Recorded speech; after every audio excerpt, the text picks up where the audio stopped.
by Reverend Dr. Jamal Bryant and Reverend Ben Chavez. All throughout the nation today, we honor a man who has been called by some the greatest American ever to have lived. We are here at Peter Spencer Plaza on this day where the Black church movement in America got its start and was planted as a seed of holy liberation and would give birth to the prophetic voice of Martin Luther King and so many others who challenged the nation to live out where we are today. This is where the Black church movement got its start, right here in the middle of the block of 800 Walnut Street.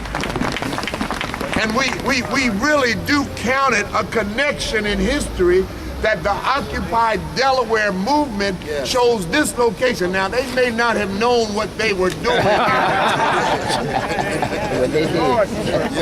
But God had a profound reason that reaches beyond what we do ourselves. We need to have, first of all, the first objective is to have an immediate moratorium on foreclosures throughout the nation.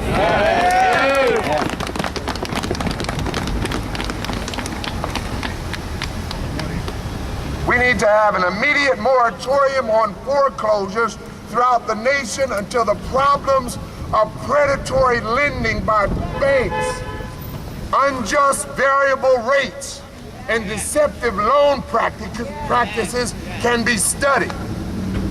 The second objective is a strengthening of the Pell Grant program so that more of our young people in poverty and in the working class are able to cover the cost of going to college.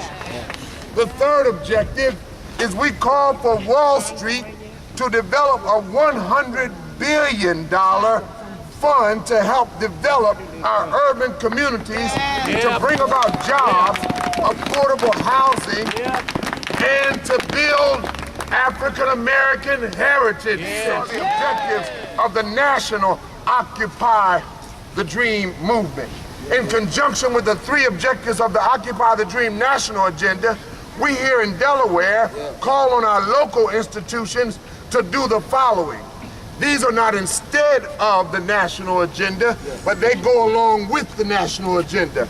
We first of all call for an immediate moratorium on foreclosures with the emphasis, and we call upon the banks in Delaware, particularly the Bank of America, one of the giants in the home mortgage business, which has significant offices in Delaware. We call on that bank and other Delaware banks to join the moratorium, incorporate in Delaware, but have their operations elsewhere, have the benefit of producing a wealth of assets that are protected by the laws that allow them to incorporate here.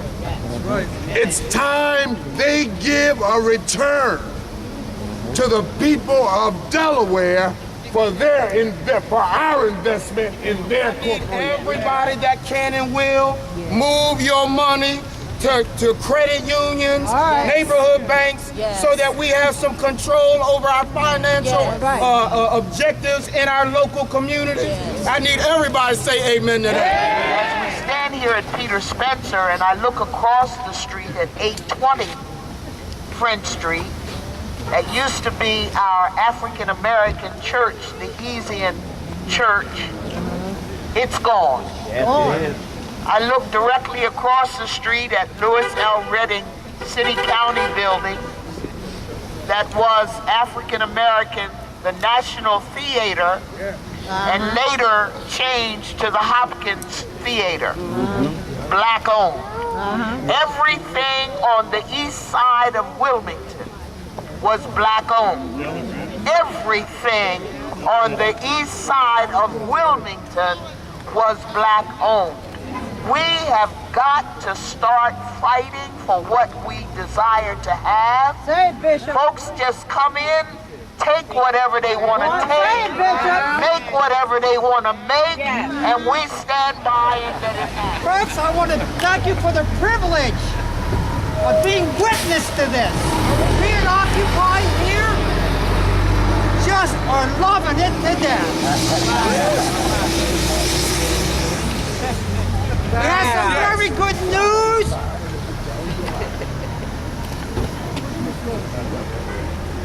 Miss Lewis here, son, has got a reprieve on the parole board.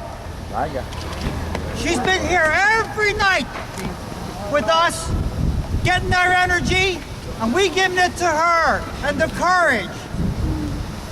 Common sense has reigned finally in this state, and I just hope the governor proceeds with the common sense.